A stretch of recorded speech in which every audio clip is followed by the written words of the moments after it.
The following program and contents, including the views and opinions expressed by the host and any guest speakers, are solely for informational and entertainment purposes.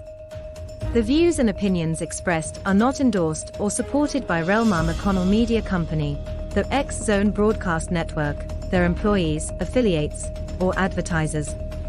The host and guest speakers are solely responsible for their own perspectives, and their views do not reflect those of Relmar McConnell Media Company, the X Zone Broadcast Network, their employees, affiliates, or advertisers. The information provided in this program should not be considered as professional advice or as a substitute for professional consultation. Listeners and viewers are encouraged to form their own opinions and seek independent advice when necessary. Relmar McConnell Media Company, the X Zone Broadcast Network, their employees, affiliates, and advertisers hereby disclaim any liability for any claims, damages, or losses incurred as a result of the information presented in this program.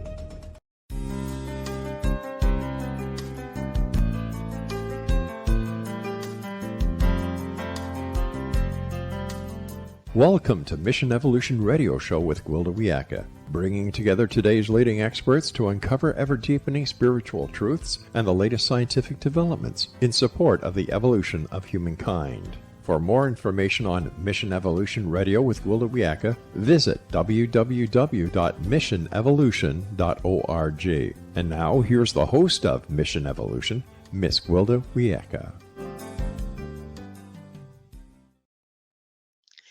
The gut used to be considered little more than a waste disposal system.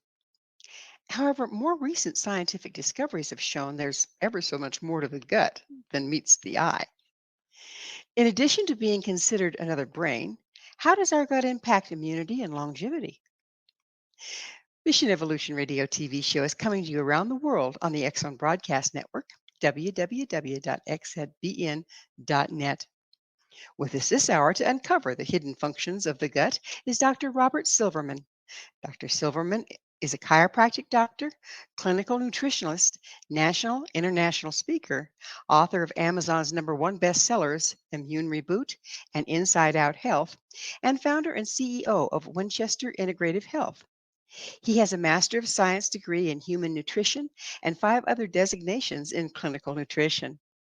Dr. Silverman is on the advisory board for the Functional Medicine University and is a science officer with Nutritin and chief clinical consultant for KBMO Diagnostics. His website is drrobertsilverman.com. Dr. Silverman, thanks for joining us on Mission Evolution. Thanks for having me. I am so excited to be here. It's wonderful to be able to get together like this. Modern technology. Yeah. Oh, yeah. It was a few steps, but we're here now. I'm excited. We're here now. All right. So, as a chiropractic doctor, how did you become interested in nutrition? You know, they used to ask me the why guy when I went to chiropractic school. I went to chiropractic school because I suffer from congenital torticollis. So I have an asymmetry to my neck, and modern medicine gave me no opportunity to cure it. And as the story goes, I was helped by a chiropractor. I had my literal epiphany at 21. Raced to chiropractic school. And when I was in chiropractic school, I always asked why, how. And nutrition was the answer for me to how and why the body could be fixed from the inside out. Okay. So then, but is there much nutrition in chiropractic school, or did you have to go elsewhere? You know, there was an ample amount of basic rudimentary nutrition in chiropractic school. Remember, I went in the late 90s. Things have changed since then. But it's been an everyday assault on learning more. So I've got 6 postgraduate degrees in nutrition, 2 diplomates, a master's, certification, all this kind of fun stuff. But nutrition is very fluid. It's a true ebb and flow, if you will. So if you're looking to embark on a nutrition plan, understand that it's an everyday trek. And is it different for each person? What's going to help? I love that question because it is different for each person because we are, if you will, the N of one. All that I learned, all that is out there is to be able to specify, individualize, and personalize for your clinical outcome and your best outcomes, if you will. So what is gut health? Gut health to me is the epicenter of your health. 80% of your immune cells are in your gut. It's where your macro and micronutrients are absorbed. What have you done for the guts lately? Or do you have the guts to be healthy? These are two questions I ask my patients every day. And people look at me in a real inquisitive manner saying, what do you mean by that? You're a chiropractor.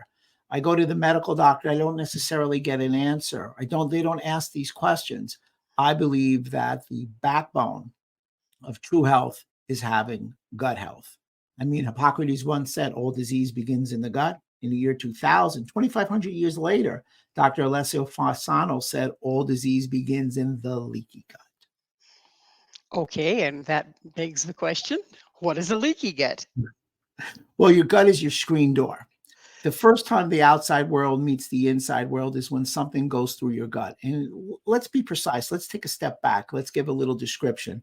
Right now, we're a blank canvas on when we look at the gut. But let me fill in some stuff so we can get to a full tapestry, if you will. So your gut, when we talk about it, is your small and large intestine. Now, your small intestine is truly misnamed in that it's really long. It's 90 to 95% of the length, but it's small because it has a very small diameter. Your large intestine is much larger in diameter, but quite small. Your small intestine has a single layer epithelial cell, which has the thickness of a wet paper towel. When you unravel it, it covers the surface area of a tennis to a basketball court. The sole purpose of your small intestine is to allow small digestible food particles to go through water, vitamins, and minerals. Anything other than that gets into your bloodstream and can cause chaos, mayhem, and obviously adverse effect to overall healing. When your gut is too large or there are holes in it, we call that a leaky gut. Just think of your gut as a screen door, your back screen door. When it's in its pristine condition, what's supposed to pass, go back and forth does. When there's a hole, that's when the problems entail and start. What creates these holes in the small intestine? It's another excellent question. There's a plethora of things that can do that, but some of the more common things are use of or overuse of antibiotics. Antibiotics are what we call the nuclear weapon to the gut. I'm not anti-antibiotic, as long as that is not a misnomer, but antibiotics have a very detrimental effect to your overall gut lining. In addition to that, something called PPIs, proton pump inhibitors, which are only supposed to be used for 4 to 6 weeks. Unfortunately, most of the population who uses it use it for months, years. I have patients even coming in using it for decades. They're damaging to your gut lining. Sugar, food additives, gluten. So I will tell you now, I know I'm not going to be popular with this. I'm sorry to say this. No gluten, no dairy, no artificial sweeteners, all ruinous to your gut health. In addition to that, food sensitivities can damage your gut health. And some other things like lectins and agglutins and a lot of the toxic chemicals that are used outside and in farming. So which came first, the leaky gut or the food allergies? That's a great question. That is the chicken and the egg question that we ask ourselves personally as practitioners all the time. It's a good question. Did the leaky gut cause the food sensitivities? Did the food sensitivities cause the leaky gut? My answer is remove the food sensitivities and fix the leaky gut, and you're going to have overall health. So you don't need to know which came first, just fix it. I'll be honest with you. I would love to tell you which one came first, but when people come in with both of them, it's really hard to ascertain. However, most people do not test to see if they have a leaky gut, and most people do not test to see if they have food sensitivities. I believe food sensitivities are one of the top reasons for chronic hidden inflammation. What, are unhealthy digestive systems on the rise? And if so, what's bringing this about? Well, some of the environmental things that we talked about, but the abuse of medications, the overuse of medications, that's the U.S. population, 4.24% of the world's population. We use 52% of the world's medications, 80% of the world's pain medications. These medications are very damaging to our overall gut health. In addition, gluten, but it's not just gluten. It's American gluten. It's been hybridized. So what happened was in the late 60s, they gave somebody a Nobel Prize called Louis Bourdon, who shortened the gluten, made it more glutinous and thick, and hybridized it and made it almost like a foreign substance. In addition to that, the soils in which we use have been affected by something called Roundup. And in Roundup has something called glyphosate. The World Health Organization has called glyphosate a cancer-causing product. So you put the glyphosate in the gluten, which has been hybridized, and you serve it up as a real common food, it's just to our gut health. Man, so it's not nice to fool Mother Nature. We got our little hands on it, thought we could improve it, and it didn't work so well, huh? That's a great takeaway. Jacqueline once said, if man makes it, I won't eat it. That's my diet. I like that. I like that. So leaky gut results from damage to the small intestine. Is that correct? That is correct. Okay. So if we have damaged small intestine and therefore we have leaky gut, are we getting undigested particles into the bloodstream? Yes, you're getting large undigested food particles into the bloodstream. Those particles typically are proteins. You have something called an immune system, and that immune system signals and attacks those large undigested food particles. That starts a localized inflammatory problem. If that doesn't abate, you then have a systemic problem because we have what we call the circulatory system that goes around in a circle. And ultimately, when you overwork the immune system gets confused between those large undigested food particles and structures of your body, and you have what we call autoimmunity. A great example of autoimmunity is thyroid. Okay. So how does the thyroid fit in here? The thyroid fits in that about 75% of my patients that have a thyroid issue like Hashimoto's have it because of leaky gut and autoimmunity. And the commonality is people look at the thyroid, but don't look at the cause of it. So the whole idea of nutrition isn't just to change people's lives with eating differently and supplements. There's a concept called functional medicine. And the backbone of functional medicine is to look for what we call root cause resolution. So if I signify that you have a thyroid problem, that's not root cause resolution. What caused the problem is root cause resolution. And that's what's so exciting about the addition of nutrition and functional medicine is it really lets you layer in and peel back that onion, if you will, to find out what is the root cause. Because we're going to have to pick up more on root cause on the other side of a short station break. Dr. Silverman and I will return very shortly, so don't you go away. This is Mission Evolution, www.missionevolution.org. What causes the dreaded belly fat? With us this hour discussing gut health is Dr. Robert Silverman. Dr. Silverman is the author of Immune Reboot and Inside Out Health. Dr. Silverman, that's the question of the day. What causes belly fat? You know, most people think it's calories in and calories out. And I disagree with that because I don't count calories. I count chemicals. I don't count calories. I count nutrients. I don't count calories. I count satiety. I don't count calories. I count when you eat your food. I don't count calories. I look at your gut health. If you're not able to absorb because you have a leaky gut, you're going to need to eat more and more food because you've not reached your caloric intake or you haven't reached your nutrient satiation. So I believe that the backbone of a lot of the weight issues that we have today is leaky gut. In addition, the number one consumption issue is ultra-processed food. Ultra-processed food are foods that has 5 ingredients or more. 63% of the calories consumed by Americans today are consumed by ultra-processed foods. Oh my goodness. And ultra processed, doesn't that kind of like process out all the nutrition? All it is a calorie with no nutrients, no fiber, no prebiotics, no probiotics. It's basically open a bag of Doritos and going to work. Okay. So, I've heard sugar is related to belly fats. Is that accurate? That is more than accurate. The average American consumes 160 pounds of sugar per year. Sugar works with the reward center in your brain. One of the tenets, the key components to ultra-processed food is sugar. because of its working with reward center of the brain. There was a study done with mice. Mice were offered sugar or cocaine. 94% of the mice took the sugar over the cocaine. What does that say about its addictability? It's pretty scary, isn't it? And It's we feed it real. to our children hand over fist. That is correct. Right now, the average adult, I think 75% of the average adults in America overweight or obese, and the children on a rise, I think it's in the 30s at this juncture. Never before in the history of America have we been such an obese nation.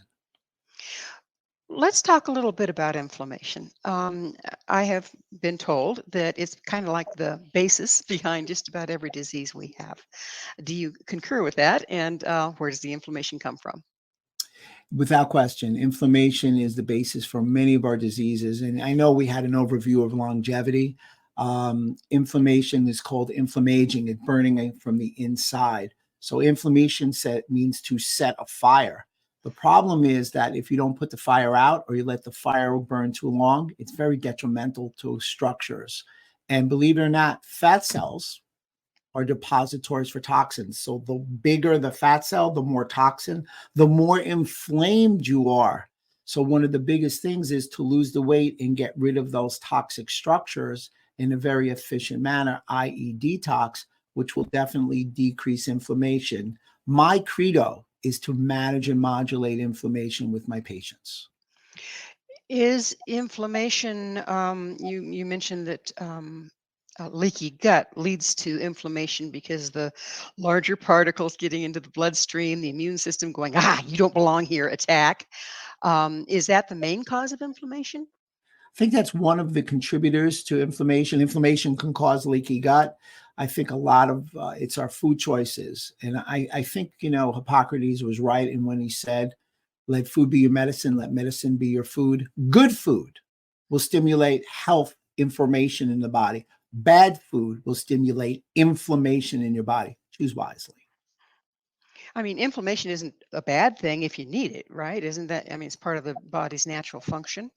Yes, it's part of the body's natural healing. If I could use a metaphor, think of a stove with 4 pilot lights, and you want to use one of the pilot lights to cook a dish. So you turn it on, you cook the dish, it's completed, and you shut it off. Beautiful use of inflammation. However, what happens if you turn it on, but you turn the flame on too high? Now you burn what's right there, that localized structure, that localized system, that localized organ. And or you turn it down, you take the pot away and you walk away and leave it overnight. All 4 pilots in a circular manner will light up. That's the problem with inflammation. It should turn on, it should turn off. You don't want it too high.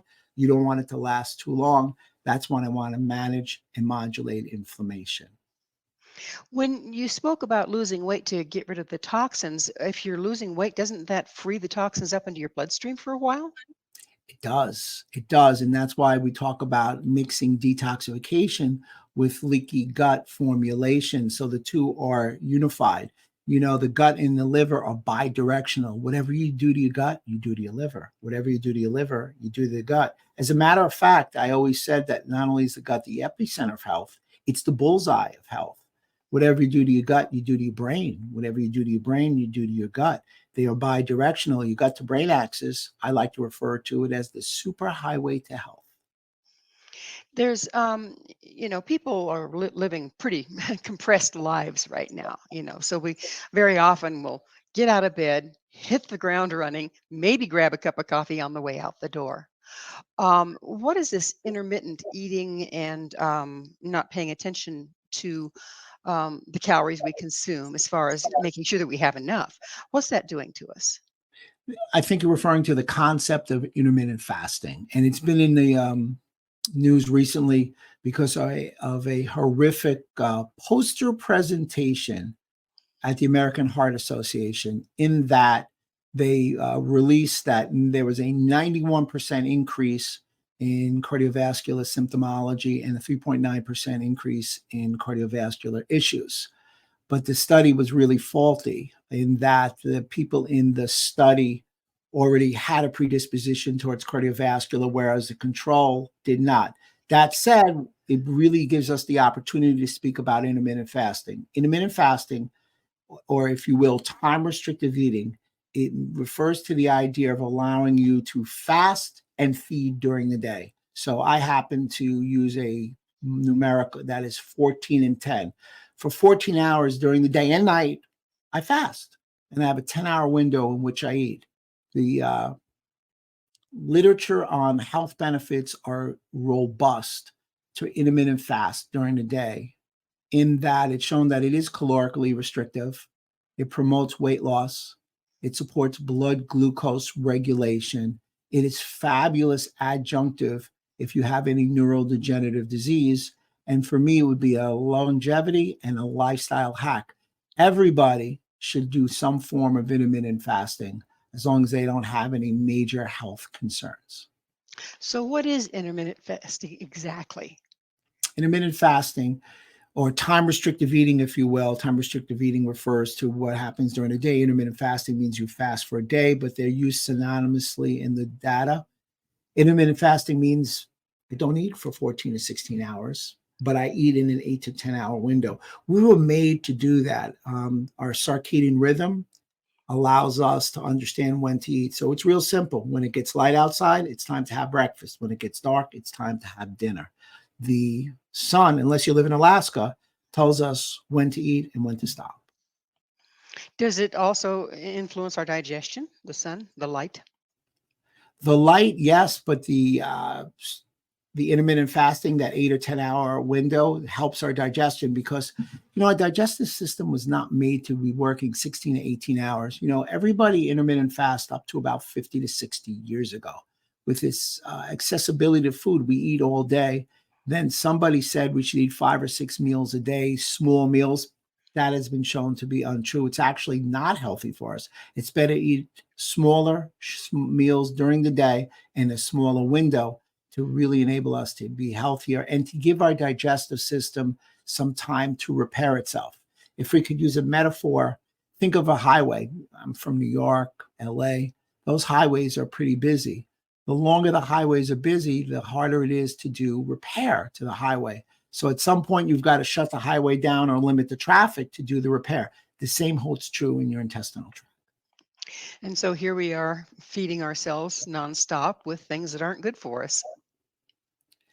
That is the problem. That is without question the problem. That's the crux of it, if you will. So you say that gut health improves overall health. How long does it take to start seeing a difference? I have patients that have seen a difference in a weekend, but realistically, 30 days up to 90 days, you'll see a life-changing difference if you take the foods away that you should. And of course, I have some acronyms to help everybody. And I mentioned a few of them before, but acronym number 1 is GPS. No gluten, no ultra-processed food, no added sugar. DNA, no dairy. Sorry, everybody in the Midwest. No nicotine, no artificial sweeteners. No vegetable oils, or if you will, industrialized pressed seed oils, so commonly used in restaurants today. Avoid them, and no deep fried foods. If you do those 8 things, you have the choice of foods, you'll have a health promoting diet. That doesn't sound like that much when you consider the rewards, does it? Warren Buffett once said, your most valuable asset is your health, and I concur. Yeah. Well, what fun is life if you're not healthy, right? So we're just about out of time in this segment.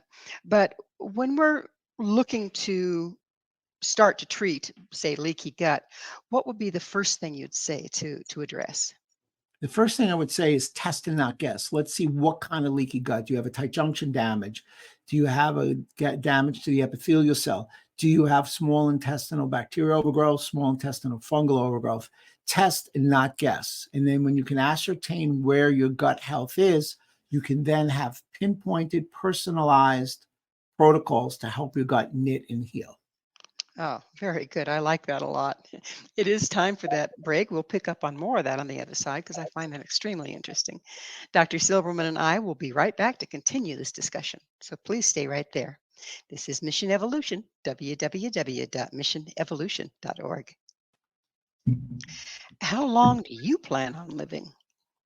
This is Mission Evolution, missionevolution.org. With us discussing longevity is Dr. Robert Silverman. His website, drrobertsilverman.com. Dr. Silverman, we have this has been a big buzzword is longevity, and we hear a lot about it. But is it just a supplement selling gimmick, or is there more to it? Excellent question. You know, it's funny. You asked the question of how long do you want to live, and I just have to share with everybody. I've decided to live to 120 in diaper of hypervitaminosis without question. It is not just a word; it's a theme. I think it's a movement, and it's exciting in that it's really touched people to take a look in the mirror and say, "Hey, it's not all about do I have a wrinkle? It's about performance." And some of the things that really come to mind with the idea of longevity now is muscle mass.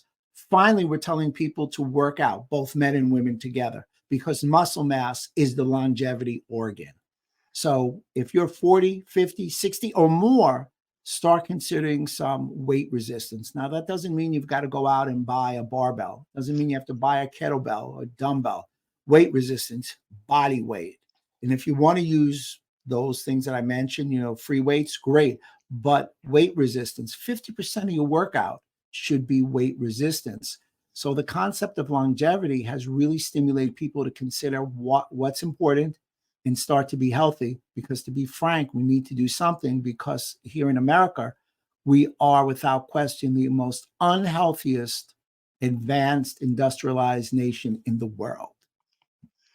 So, what does weight resistance do to help our health? Well, weight resistance enables you to hold your muscle mass and put on muscle mass. Now, muscle mass is interesting in that it is probably the longest organ in the body.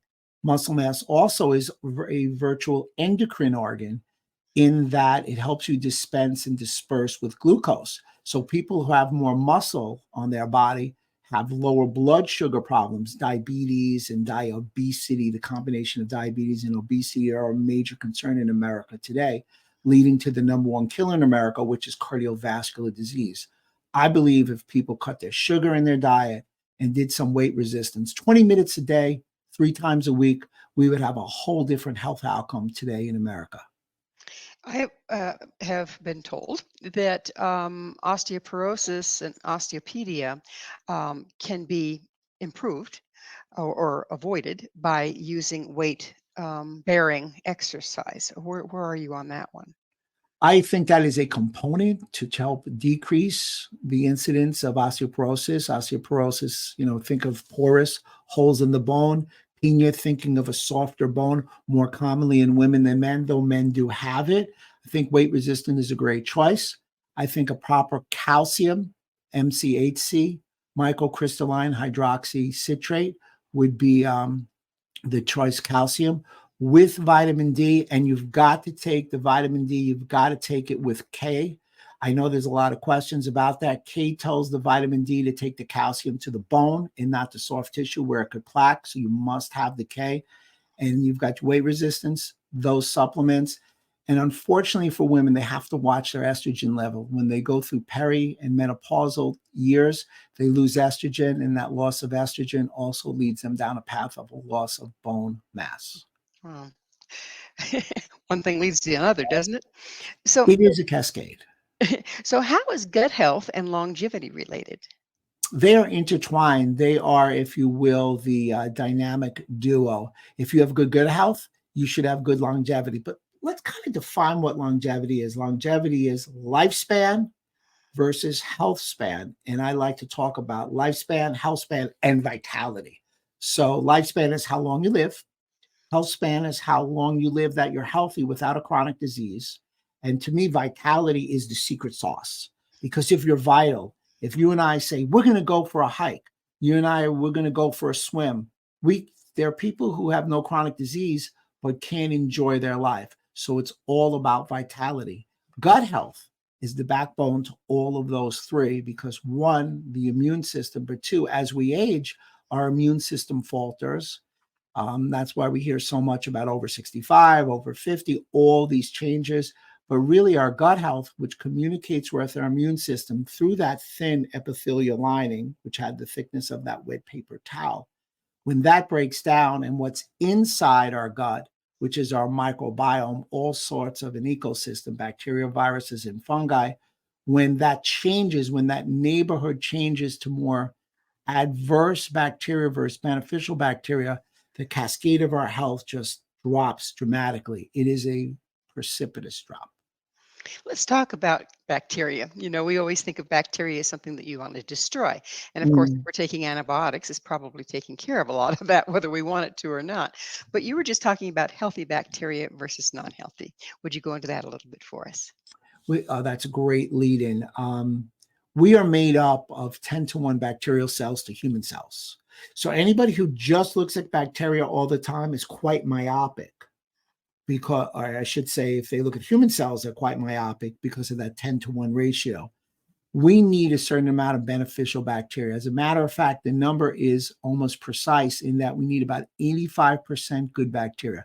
Below 85% good bacteria in our gut, it's something called dysbiosis, which is a slippery slope towards a lot of neurodegenerative diseases, which I'm sure that you are going to pin me on in a moment. I'm excited. Absolutely. Plan on it.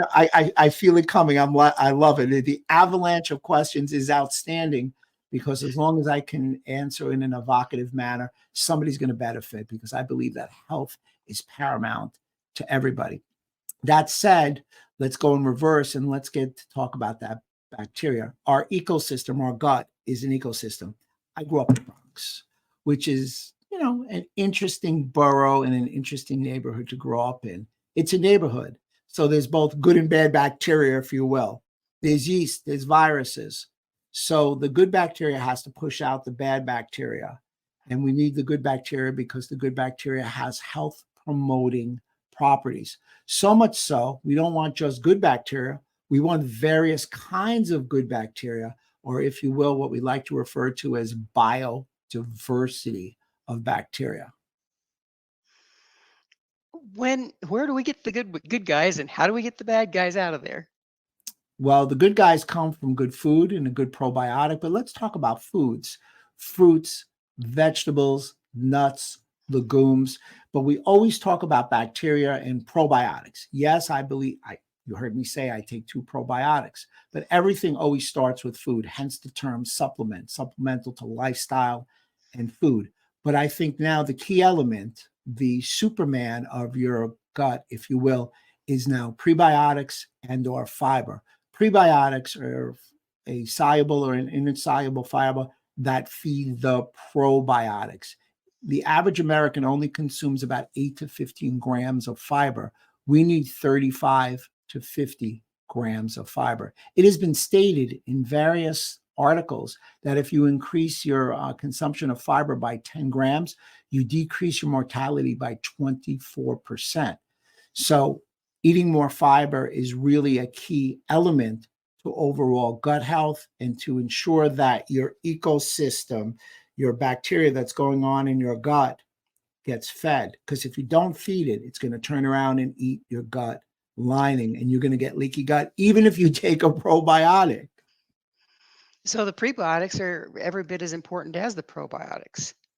My dad used this great metaphor. I try to explain to him this very topic that we're talking about now. And he says, so let me get this. The probiotics are transient. That's correct.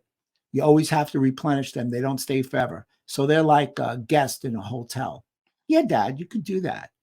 And the guest needs to be fed. Otherwise, he breaks the room up. Yeah, Dad, you could say that too. And my dad pretty much put it together. You've got to feed the inhabitants. Otherwise, they're going to look for food. And the only thing they could eat that's viable for them would be your gut lining.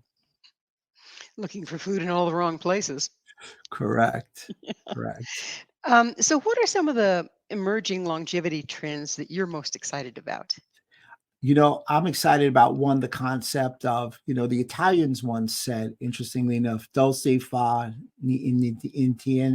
oh my goodness. All my Italian friends are going to kill me.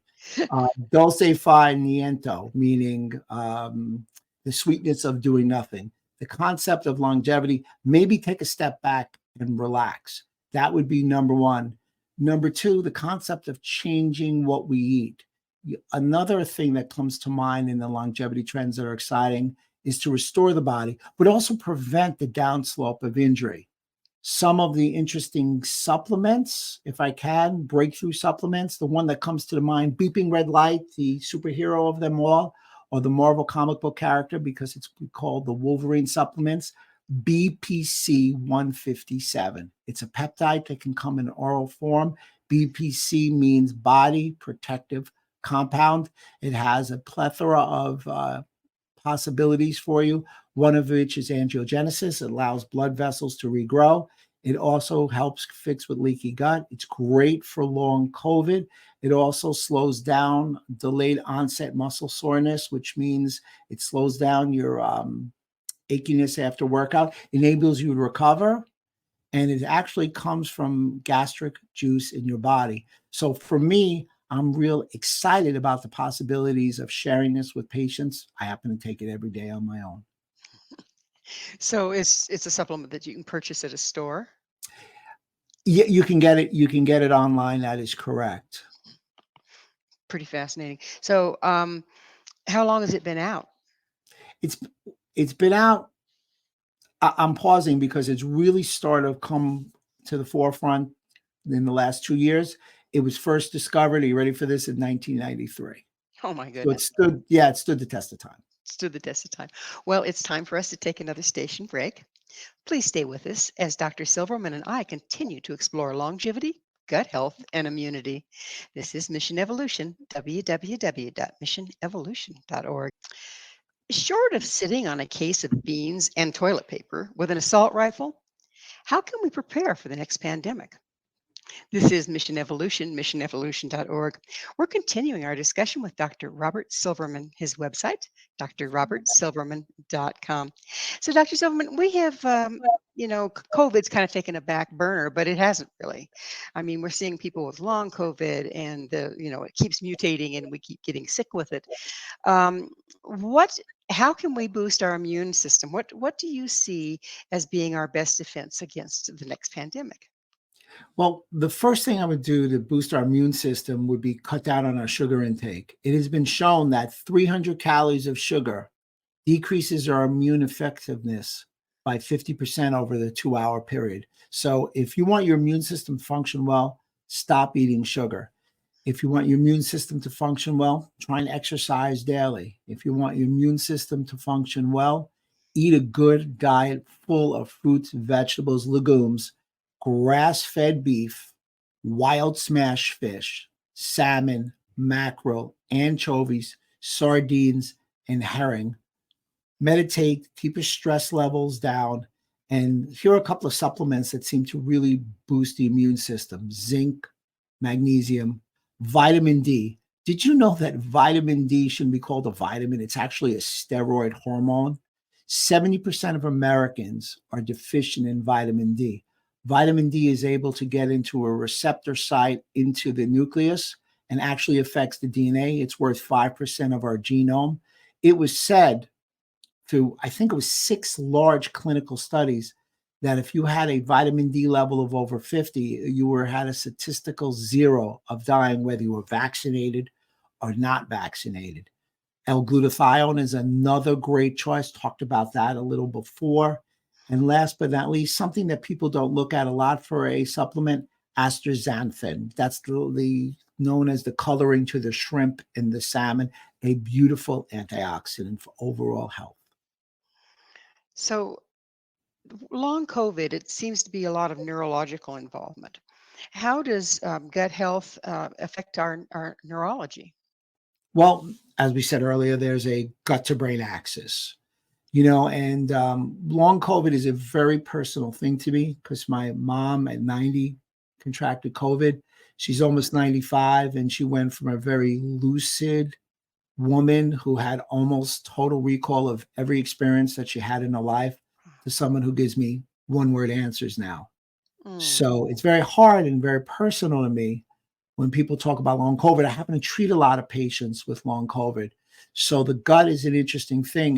Was shown that the virus gets shedded through the gut puts a strain on the gut, increase the incidence of leaky gut by 24 times now, in many instances. And I did say 24 times, not 24%. Right. So if you have COVID or have had COVID, one of my suggestions is to get a gut barrier panel test to see the status of your gut. Whatever you do to your gut, you do to your brain. You have something called a blood-brain barrier. That blood-brain barrier also protects the brain. If you've damaged your gut, you've probably damaged your blood-brain barrier. That'll also lead you down a path of neurological diseases. All these neurological diseases that I'm mentioning, Alzheimer's, Parkinson's, ALS, all have a gut origin. They're bidirectional and they're autoimmune. Lastly, when we talk about the gut, 90% of children who have autism have a gut problem. 90%. It's 90%, a 2019 study. My goodness. Now, how much is this gut problem hereditary as well? There is a hereditary component. Genes are 10 to 30% of your outcome. It has been stated that genes load the gun and your environment fires the gun. So there are genetic concerns. However, I tell everybody, if you do everything you can and you keep your environment robust and strong, you're probably not going to have your genetic or your epigenetic expression. So it's there, but we don't need to activate it if we're careful what we're doing with our diet and everything. Is that what you're saying? That's right. It's a loaded gun, but the environment shoots the gun. That's that puts it right back in our pocket, doesn't it? So to speak. Yeah. So it's about the time in the show, and I get to ask you, Dr. Silverman, what is your mission? Oh, wow. My mission is to create health for future generations starting now. That is a good one. Because it seems like our future generations are faced with more health problems than ever before that in recorded history, isn't it? We are the first generation to leave a worse scenario for the generation after us. And, having two parents who were Depression era parents who went through World War II here, it is very disconcerting to me to see.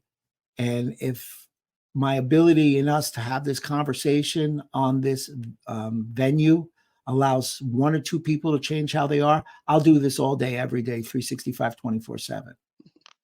Well, bless you for doing it. What protocols do you recommend for long COVID? Were the ones you... Go ahead. I'm sorry. No, it's fine. So the protocols for long COVID: take care of your gut health, choose those foods, stay away from those environmental toxins that stimulate any kind of leaky gut, keep your blood sugar down, limit your high glycemic carbohydrates. So avoid citrusy fruits, things of that nature. Don't eat too many potatoes at one time. Don't even eat too much gluten-free pasta at one time. I know everybody says I'm no fun Rob. That's not true. I'm Rhapsodic Rob. There's a lot of fun in different foods. And if you have long COVID, there is a good protocol that I would share. Number one, there are 5 supplements that I would recommend in addition to changing what you would eat. And those supplements are creatine, shown to really help with long and short-term amnesia. Creatine over a 6-month period has been widely studied to help with long COVID.